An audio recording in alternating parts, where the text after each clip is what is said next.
You're watching Pyro Media Network.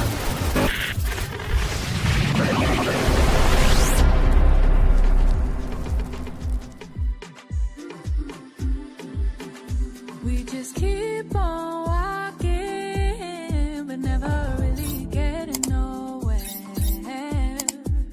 It's like we keep on talking, but never really saying nothing. On different sides, on different times, stuck in a ways we ain't changing. Can't read your mind, and I've really tried. You won't let me in like we're strangers. Say opposites, supposed to attract, but we both can tell it feels often. Should let it go, but somehow we fold, and it happens way too often. We're so different, we're so different. How can we ever agree, make it fit in? It's just like we're so different, we're so different. I don't quite understand. Thank you for tuning in. If this is your first time joining us, welcome. We hope your experience is fruitful. Please feel free to visit our website to find out how you can join our growing family. While we are loading your experience, please do us a quick favor and hit that like button from whichever platform you're watching or listening on. Also, share so others may enjoy as well. And we hope you would consider hitting that subscribe or follow button so you can check out more of our amazing content. All right, let's start the show. Do you remember the moment where somebody didn't quite see you as fully human? Not really, right? Like they see the smile, they see your strength, they see your helpfulness, but the parts that make you human, they didn't quite see that. Well, that's what we're going to talk about in tonight's show. Let's start the show.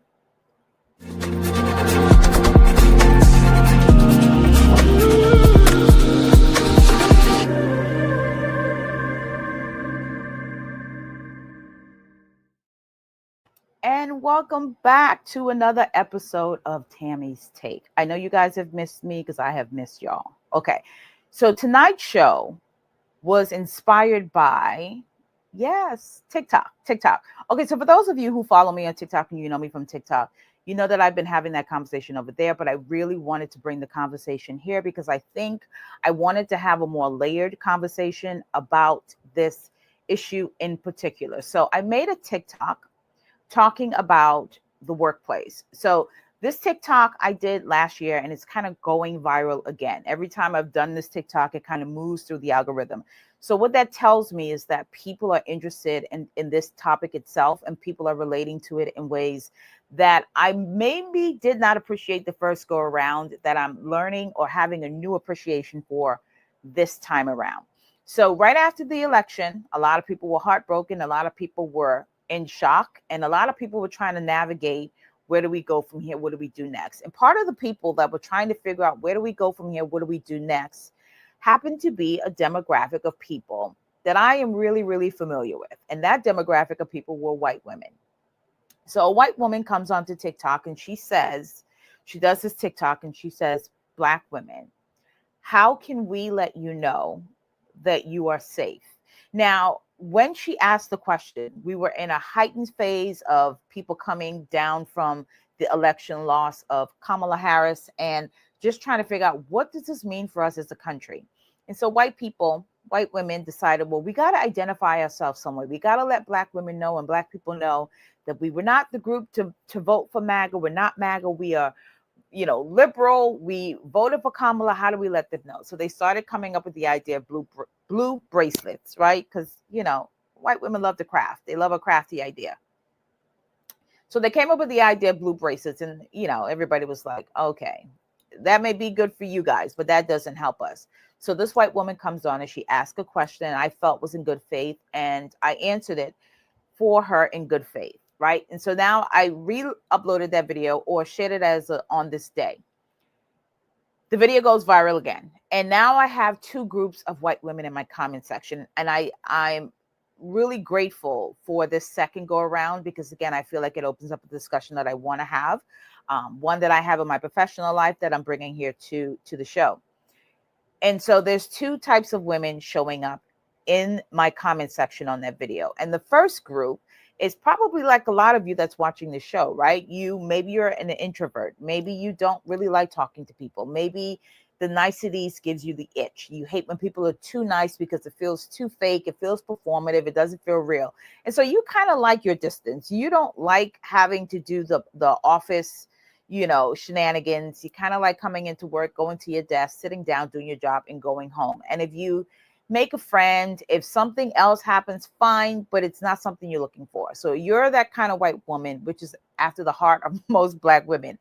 So you got what I was saying in that TikTok video. But then there's a second kind of women showing up. And I'm going to play the TikTok responding to the second kind of women that are showing up in my comment section on this TikTok. And then we'll talk about what I feel is happening in a greater perspective after this. Take a look at this video.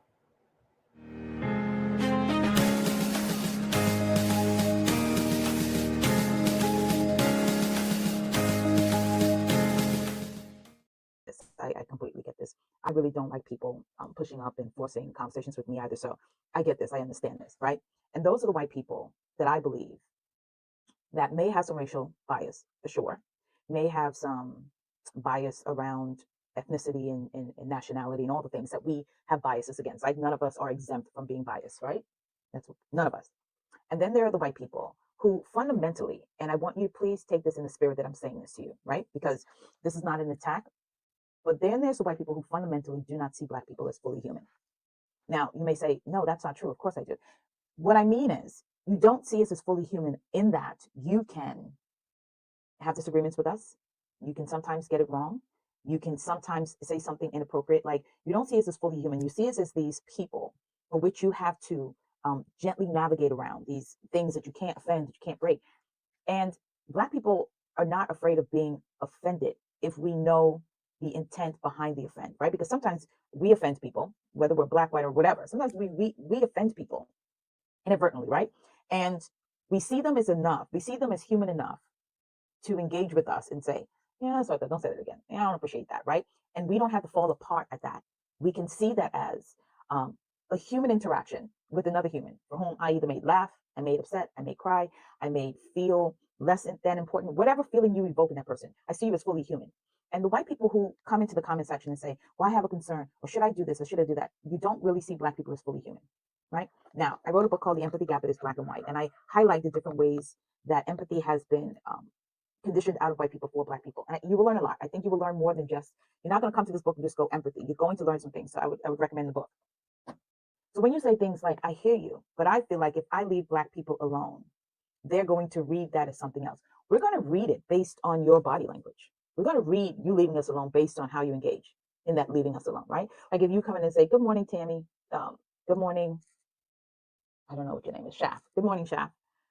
You go to your desk, I go to my desk, right? I don't feel any weird energy in between that good morning. I don't feel anything between that, right? We meet in the lunchroom or the break room, and we're standing at the microwave waiting to get our food warmed, and I'm standing with my body like this, right? And I'm just looking at the microwave. That is a body language that says, I'm just waiting for my food. I really don't want to talk, right? Like we can read people's body language. We can tell when people want to talk or don't want to talk. So if you see me standing there and I'm like looking at the thing, head straight, that is a clue that I'm not interested in talking to anybody in this break room. Like we know how to read bodies. Right, so if you see that and you go, okay, straight ahead, you don't want to talk. Okay, good. So then you go and you wait, or you sit at the desk or the table or the chair, wherever you are in the break room. You wait till I get done. I get my food. I go sit down. I may look, smile, I do that smile, and I go sit down. You can tell that I don't want to have that conversation, right? Or I'm not. I just want to eat my lunch and I want to get back to work. I don't really want to talk. You can read that. Most people can read that body language. Now let's just say you think, well, here's a Black person in here, and I'm a white person, and I only said good morning. Should I make small? No, you shouldn't. You could read my body language and see I'm not interested in small talk. And the only reason why you would feel like you need to say something to me is if you don't see me as fully human. Because all of my human and my bodily interactions is telling you what I'm interested in having in this moment. But if you don't see me as fully human, you will ignore all of that human that's happening between you and I. You will ignore it simply because I am Black and you are white. And therefore, because I'm the Black person, you need to engage. So I find the white people who come into my comment section and still have questions about what I'm saying. These are the white people. A lot of you don't see us as fully human. So you act like you are incapable of reading body language of humans, which we are. Get the book. Now, if you are a leader, you're a manager, and you don't really know or you want to go deeper, my website is linked. You can book a consult. But fundamentally, the white people who are still concerned and feeling anxious about not talking to the black people is because you see the black people as projects, pets, and not fully human.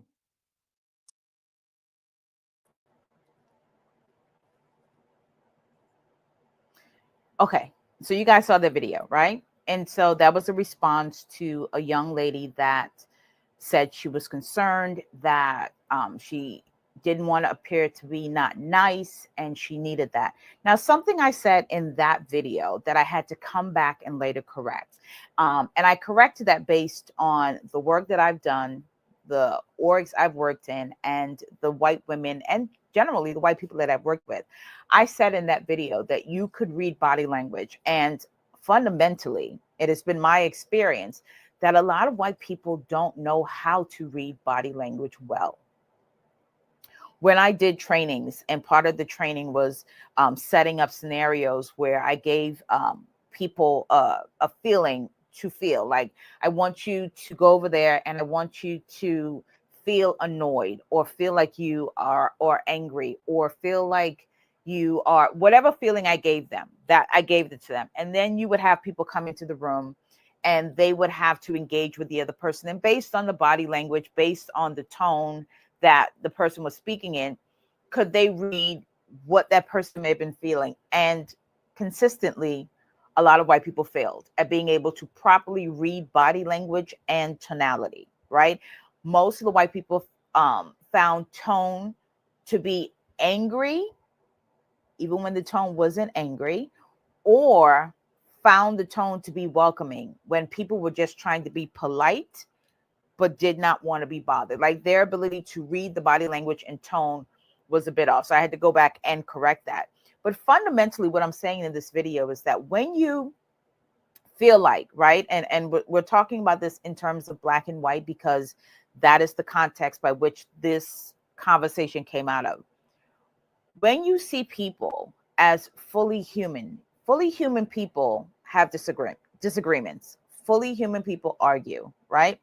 Sometimes we offend one another. And when you are so concerned about, I am a white bodied person in the room with this black bodied person. And so because by virtue of me being white and them being black, if I'm not overly nice, if I don't talk to them all the time, if I don't speak to them all the time, they're going to assign motives to me that don't belong to me, right? And the reason why you would be walking into that space and feeling that, and sometimes based on no evidence, right?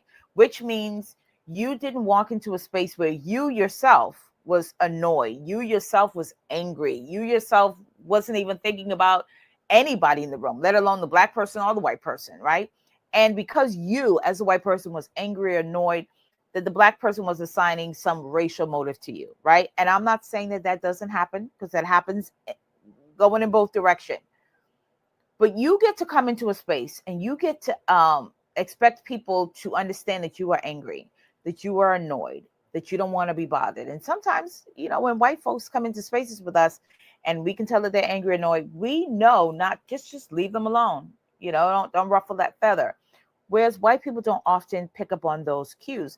And the reason why is because you see an argument with a black person as something that's going to ruin that black person's perception of you. So rather than have them not think that you're a good person, you're going to speak. You're going to be nice, because when you don't know how to read the body language that says, we're both in this shared space together, but I don't mind if we don't talk.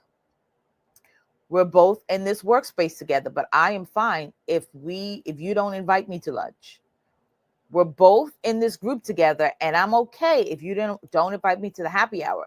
Because a lot of you are not able to read that body language, facial expressions, tonality, and all of our facial expressions to a lot of white people always read as angry. You never consider that people's faces are neutral because they're feeling neutral about the situation that they're in. I want you to think about when you're in a space with a black person and their face is this. Now, this is my resting face, right? If I go into a space and I'm not interested, this is my resting face.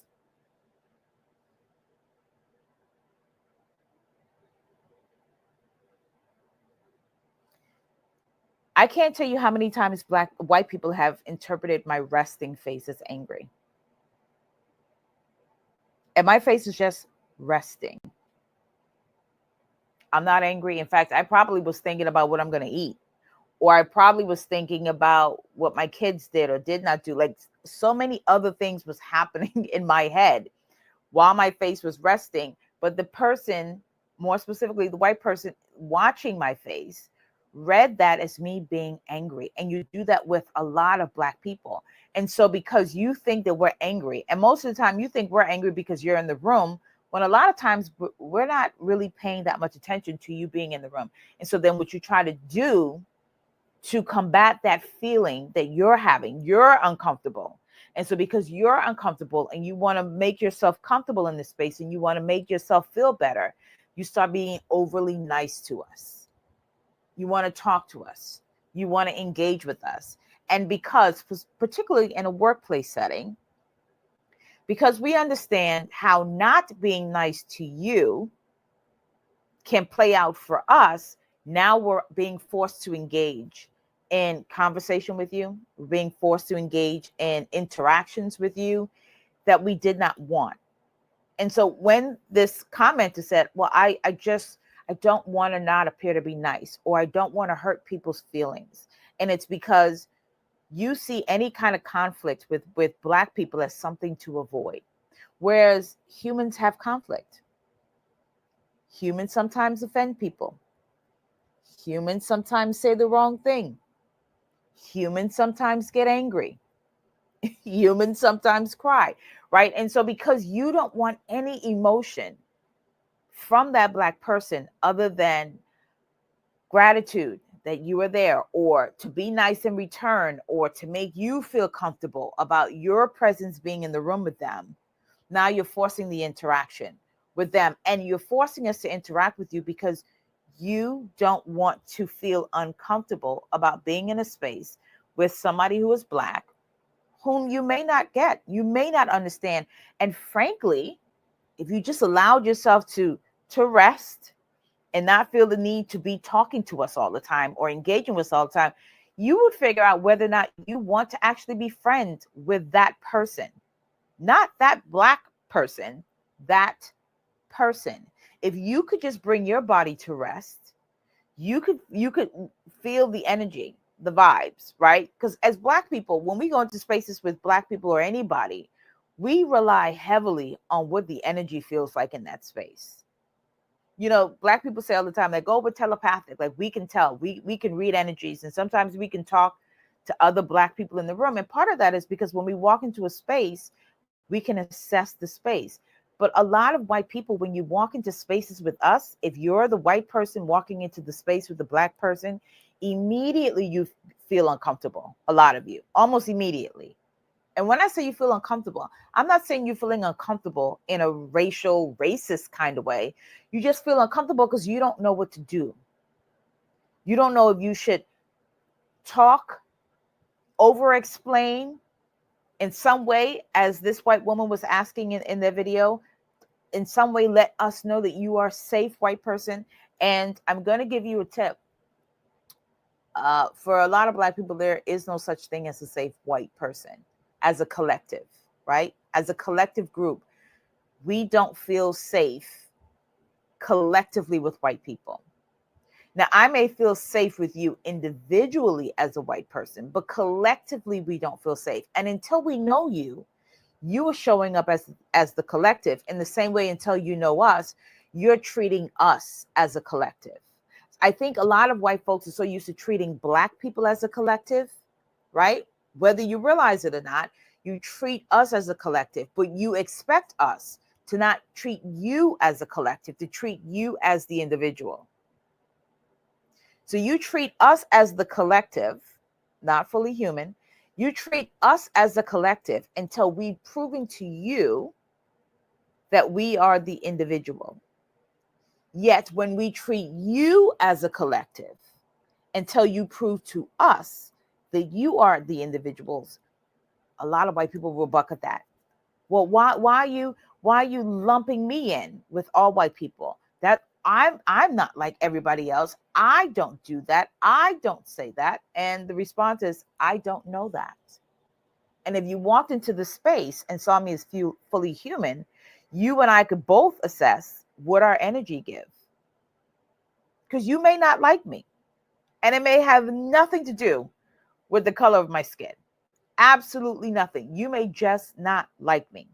You may not like my vibe. You may not like my energy. You may not like the way that I talk. You may not like my political beliefs. You may not like my morality. You may not like that I'm not a religious person. There's so many things about me that you may not like, but because you walk into the space and you only see me as Black first, you don't even give yourself the opportunity to assess the Black person in the room. You don't give yourself the opportunity to assess the Black person in the space with you, because the way that you see that Black person in the space is something to entertain, something to appease, and something to make sure likes you. And that's not how humans engage. And so what I was saying to that commenter in the video was, the only reason why you would feel like you have to come into spaces where Black people are and immediately be concerned about whether or not you hurt our feelings or you're not nice to us, it's because you don't see us as humans, right? You walk into a space with your animals, you love your animals, you love your pets, right? But your animals are reliant on your benevolence. So you can love your animals and your animals can love you. But fundamentally, your animal, your pet is reliant on your benevolence. And that's what a lot of you, not all of you, obviously, but a lot of white people want Black people to be reliant on their benevolence. But I was nice to you, but I was kind to you, right? And if you think about some of those ideas, I was nice to you, I was kind to you, I wasn't mean to you, I wasn't rude to you, right? And so because you were not all of those things, what you expect from the Black person is to be thankful that you were nice to them, to respond to you in a way that says, I appreciate that you were nice to me, right? Like that's what our pets do. When my dog sits on command, which is rarely, but when she sits on command, she gets a treat for doing that, right? Because I want to reinforce that behavior.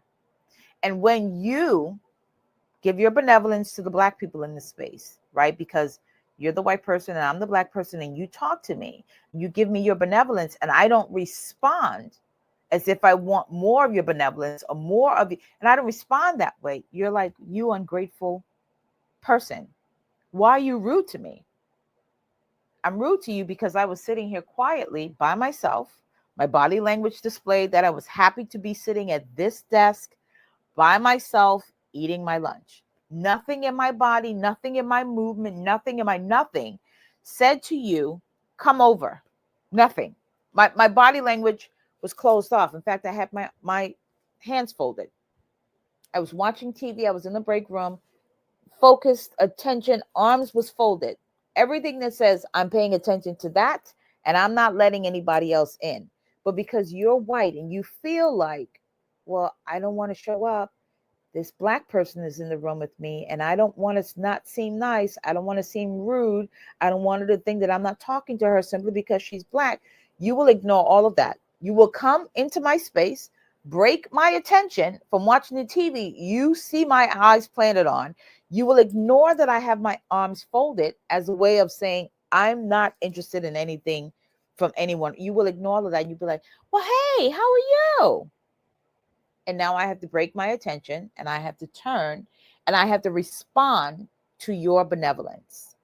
Because if I don't respond to your benevolence in a way that is acceptable to you, now I'm only talking about this in the workplace. This does transfer over into some social situations too, but we're just talking workplace. So if I don't break my attention, turn my body, and now respond to your benevolence in this break room or in this meeting, can anybody tell me what happens? You know what happens.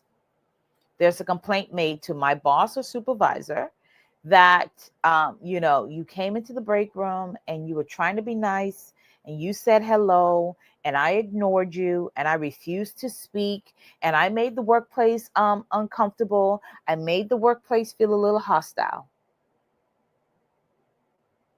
All because you didn't have the ability to read that I'm in this break room on my 30 minutes or an hour lunch, and I am interested in what's on the television, and I am interested in keeping to myself. But because you've walked into the space and I'm simply a Black person and you are a white person, you must engage me. You must engage me. Now, we've all been at work, right? And you're in the break room and somebody walks in and the person breaks their attention from the television and they look at the person and they either hold the look and smile, right, and wait for that return, or they look to see who came in, but they go right back to watching television. If you walked into a space with me, and this is for anybody, right?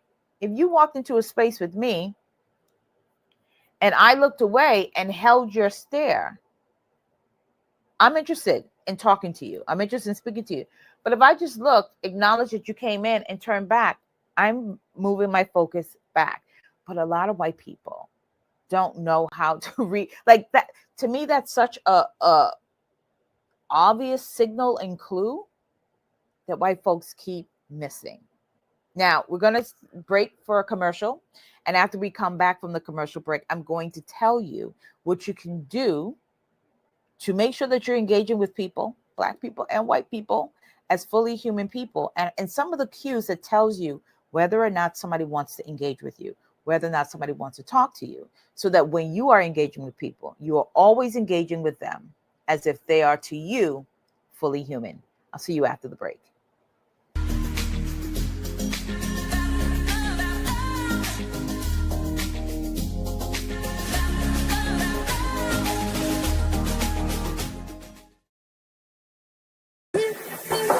Hey, it's Dr. Nicole D. Vick from Dr. Victorious, and you're watching Pyro Media Network.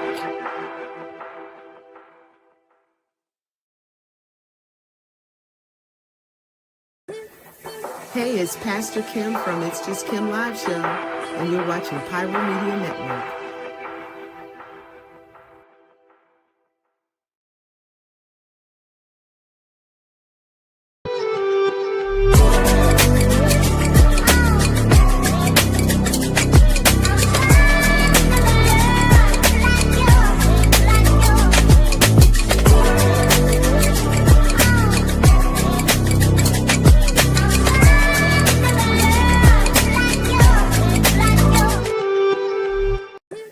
What's going on, y'all? It's Kwame Speaks from Kwame Speaks Live, and you're watching Pyro Media Network.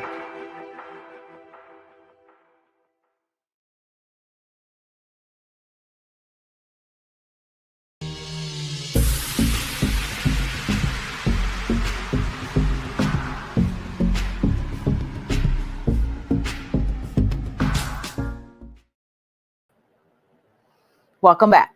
Okay, so let's talk about how to pick up on cues of whether or not somebody wants to engage with you or don't. And hopefully this show, if you're a white person navigating the workspace, navigating social situations where Black people may be involved, and I know that this can be tricky because we're in very tricky political times, right? And so a lot of white people want to be establishing themselves, whether you want to establish yourself as firmly MAGA or not, right? We know that people are establishing themselves and they're drawing lines. Now, how to know whether or not somebody who is not white, right, wants to engage with you? More specifically, how to know when somebody Black in the workplace wants to engage with you, and how to treat them as fully human to yourself. So if you walk into a space, and now this is all going to depend on whether or not you're an introvert or an extrovert. Now, I am an ambivert. I can kind of go back and forth. I tend to be introverted, but I can be extroverted as need be, like a lot of people are. I think more people are an ambivert more than they are extroverted or introverted. Some people are solidly introverted. Some people are solidly extroverted. And then there's the rest of us who sit in the middle, right? We tend to like to be by ourselves, but we can be extroverted. We can engage. So when you go into a workplace setting, whether you are new to a team or it's an established team, but you have hired in new people, new employees, people that you're engaging with for the first time. Most people know professional etiquette, right? So we all come into the workplace and we say good morning. Now, I talked about like a lot of white people do really bad with spatial awareness, right? And we know that this is true. There's a whole thing called the sidewalk theory, and that sidewalk theory is based on white people's inability to truly understand spatial awareness. And so what the sidewalk study is, it's when white people, when you're walking down a sidewalk, I'd say eight out of 10 times the white person will not move. Like they see the space as inherently theirs, right? They take up space.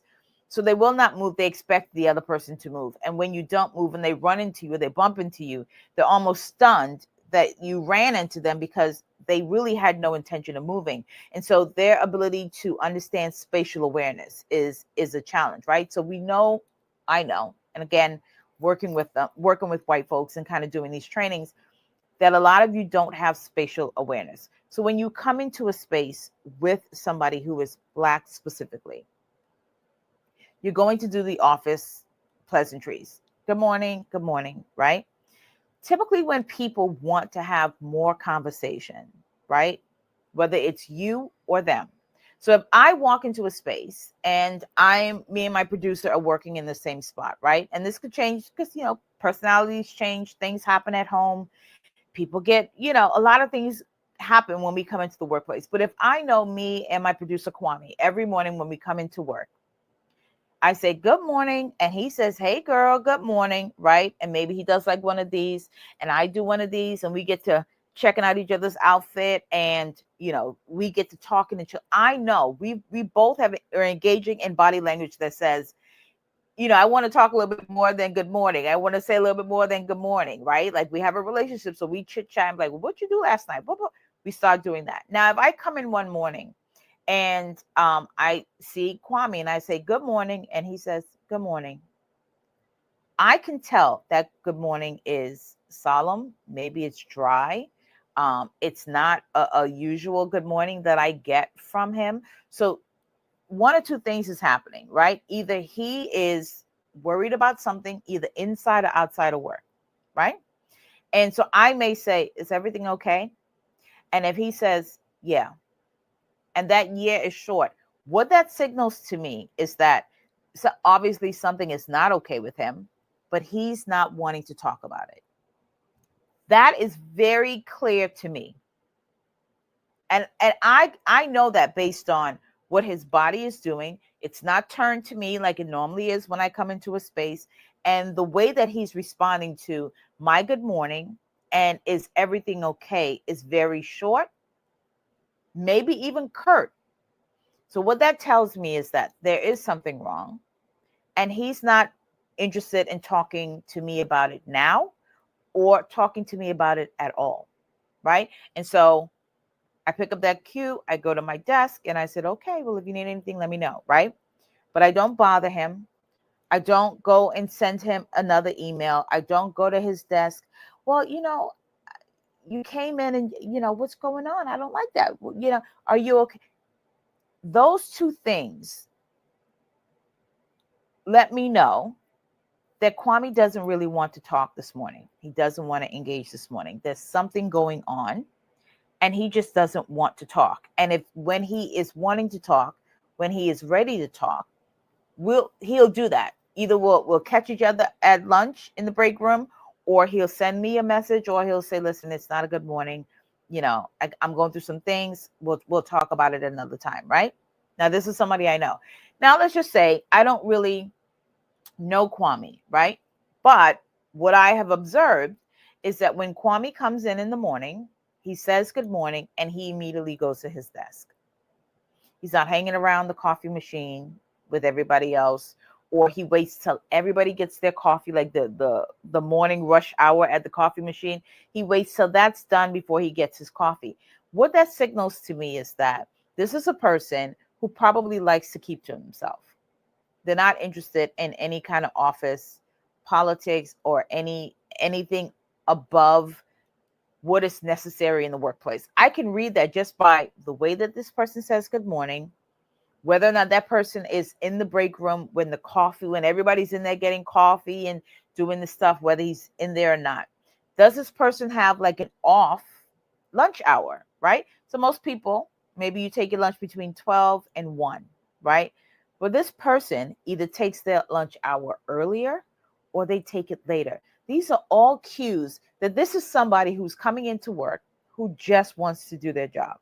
They're making sure they're not in the lunch rush hour. They're making sure that they would rather eat their lunch late.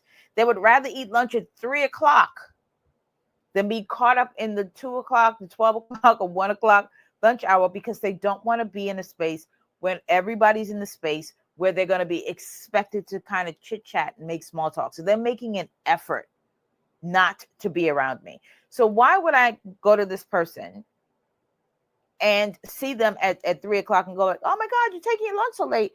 Oh, why'd you take it so? Why would I do that? Why would I do that? All of that person's behavior, all of their cue tells me they are a person who kind of just wants to come into work. They will be polite. They will say the good mornings. They will speak to people, but they go to their desk. They keep their head down. You know, they engage in the office activities as need be. They're never volunteering for the social stuff. That is a person that wants to come to work and do their job. And to interpret that as anything outside of that, which a lot of folks do, you interpret that as something different.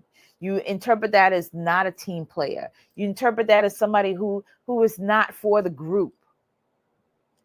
Although they're showing up to the team activities, they're participating, but outside what is necessary for them to do, they stay to themselves. Those are cues to let you know what kind of person you're dealing with. Now, you may encounter somebody who is an extrovert in the workplace, right? She comes in, maybe every time you see her hair is different, and she lets you know that her hair is different. She says good morning to everybody. She walks around the office to say good morning to everybody. She is at the coffee machine before anybody else is there.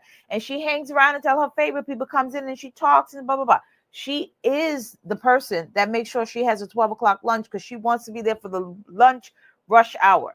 That is a person that wants to engage. That's a person who wants to engage with everybody and anybody. Now, I didn't work with a lot of Black people, more specifically Black women that did that, right? Even when they liked you, there was a healthy distance that was kept between the workplace, because for us, especially Black women, the workplace is such a separate place from us. It is not a place where we go to socialize. It's not a place where we go to meet friends. It's not a place where we hope that, you know, we're going to go to work and we're going to find our next best friends. We see the workplace as oftentimes a hostile place for us to be in, for all of the reasons that I list, right? It's hostile to us regarding our hair. It's hostile to us regarding the clothes that we wear. I can't tell you how many times I have been in rooms and conversations with upper management where the topic of conversation was a Black woman's body, the natural shape of her body. And it didn't matter, like if she had a lot of breasts, you can't hide having big boobs. And that means even if you got a collar buttoned up to here, or you got something where you're showing a little cleavage, if you have breasts, it will show. And I remember being called into, I was working at a company. I was the only manager, the only Black person in leadership. And there was a Black woman, and baby, God blessed her everywhere. Okay. God did everything but turn her loose when he was giving out blessings. Sis had beautiful lips. She had a lot of breasts, and baby, her booty and breast was fighting for which was going to be in the direction furthest. And she was always dressed modestly, right? Because, and when I say modestly, she never came with cleavage because she had a lot of breasts. But the mere fact that she had a lot of breasts and she had a lot of butts. And I remember being in a meeting, and she'd walked by, and all of the white managers and directors started commenting on her body as if her very body was vulgar, not her clothes.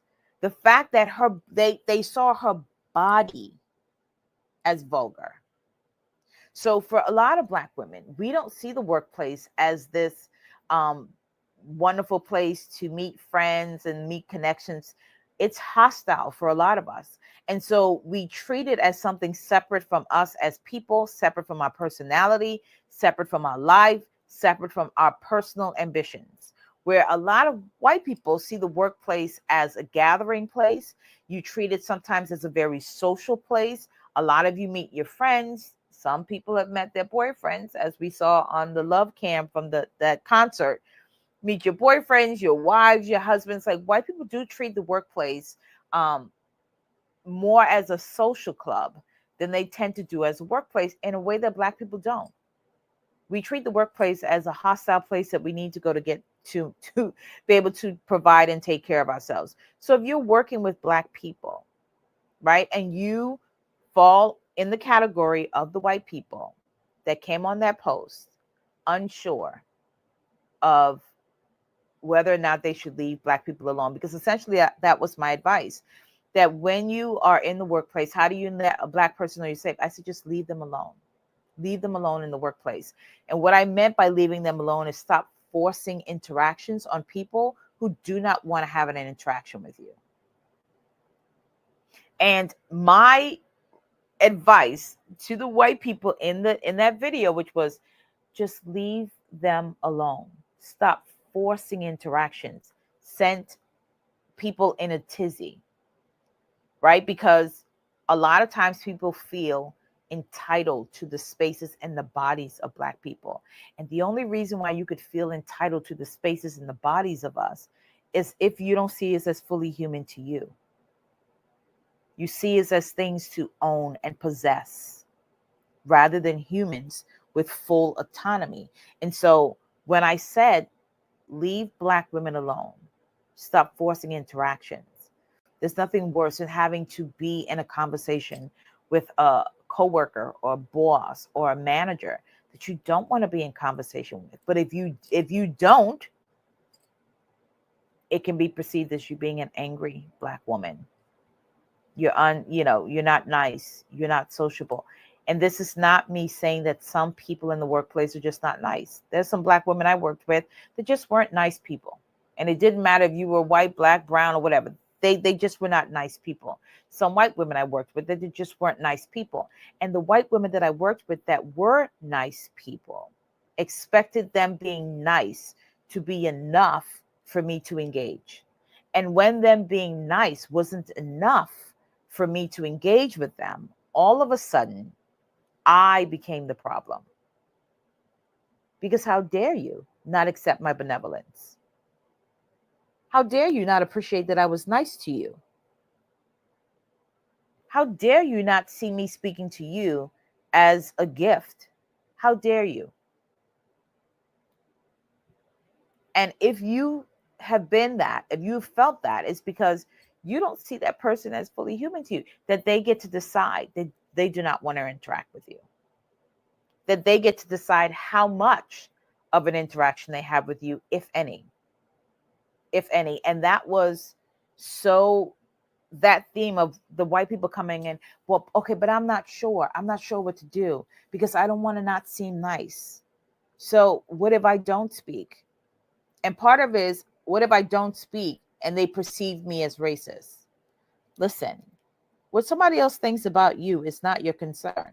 So even if all the Black people think that you are racist, but you know you're not, why are you concerned about that? There's a lot of people who think that I am not a nice person. There's a lot of people who think that I'm not a good person. I am not concerned about what they think about me. I can't get into their heads and change that. I can't be laying awake at night thinking, oh my God, I met that person. I don't think she likes me. What am I going to do? And some of you literally have stress. You go home, you're laying in bed at night, you're like, oh my God, I think the Black lady thinks I'm racist. Oh my God, I think the Black lady thinks I don't like Black people. Oh my God. If that's not true about you, why do you care? Why do you care? A lot of times, can I tell you, as a Black woman, the Black women, the white women we actually really like in the workplace, we like the white women who don't kind of like bow down to us a bit, because sometimes that nice thing that y'all do feels very, oh my God, I think you're better than me. We like the white women who can give it as well as they can take it. Like, oh, you don't want to speak to me? Cool, because I don't want to speak with you either. Now, all of a sudden, we're best friends with Tracy. Because Tracy is like, girl, you're not the only one who don't want to talk. I don't want to talk either. Oh, you thought because I was white, I wanted to talk to you? No. I don't care if you was black, brown, or whatever. I don't like talking to people either. Those are the white girls we end up being friends with. The ones who are so concerned, I'm like, oh my God, I don't know. I don't know if you like me. It's okay if they don't like you. It's okay if I don't like you. And it's okay if you don't like me. That's what happens with humans. We interact with one another and we see if we like each other. We engage with each other and we engage with each other and see if this is going to work and if it's not going to work. And so if you are a white person and you came across my TikTok, or you may come across my TikTok, and you are wondering, what does that mean? What it means is to see your black coworkers, to see your black neighbors, to see your black friends as fully human.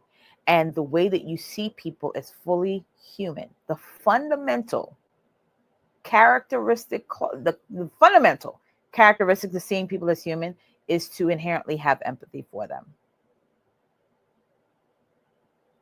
Is to have empathy for them. Do I like talking to people when I don't want to talk to them? No? Okay, I get that. I get that. Do I like having my own space sometimes? Yes, I get that. Do I like not having to talk and be on all the time? Yes. So if those are part of your personality traits, why don't you think it would be a part of ours? And the way that you understand that it's a part of our personality traits is because you have empathy. So part of, like, a lot of times what white people miss in the body language and seeing us as fully human, your inability to sometimes not see us as fully human is because fundamentally a lot of you don't actually have empathy for Black people. Now, I wrote a book to help you understand what it means to have empathy for Black people and how a lot of what we believe about people, both Black and white people, gets eroded in the book. So if you think, okay, I do struggle with that, I would encourage you to pick up the book. And you can also do something called the empathy scorecard. It gives you a baseline in where you sit in empathy for others, as well as a self-empathy scorecard where you sit in empathy for yourself. So if you're in a workplace, if you're in a social setting, if you're in a group, the scorecards is a great thing for you and your friends to do, where you can assess each other. Do I have empathy for my friends? Do my friends have empathy for me? And based on my scores, would my friends say that these scores are accurate, or would they say, girl, go answer that question again because you're wrong? So use the scorecards not just to assess where you have empathy, but do it with your family and do it with your friends. And get the book, read the book. Read the book, because if you're feeling nervous and anxious around Black people, fundamentally, you don't see them as fully human, and you may lack some empathy for them. I want to thank you all for watching the show tonight, and I will see you on the next one.